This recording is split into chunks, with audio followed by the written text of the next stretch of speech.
السلام عليكم ورحمة الله وبركاته.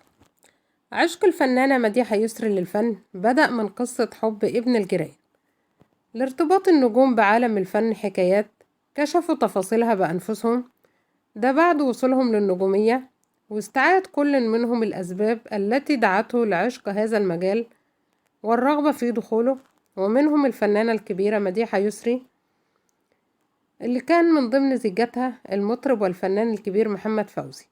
نشرت مجلة الكواكب في عددها الصادر عام 1957 إن مديحة يسري كانت طفلة لا تتجاوز 12 سنة من عمرها، وهي عندها 12 سنة وقعت في غرام صبي من جيرانها في المنطقة اللي كانت بتسكن فيها.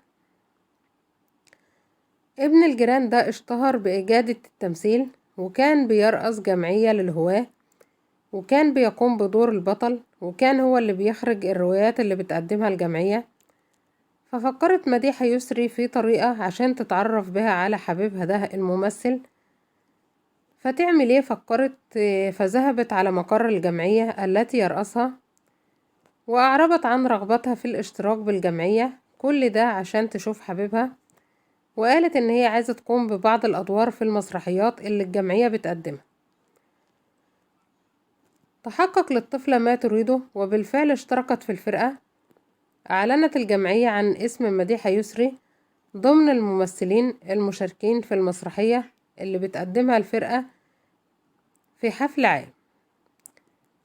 طبعا بعد كده عرف والدها الحكاية وصار غضبه، فاداها هي والشاب ده رئيس الفرقة، اداهم علقة سخنة الاتنين، لأن حس ان الشاب ده هو اللي غواها.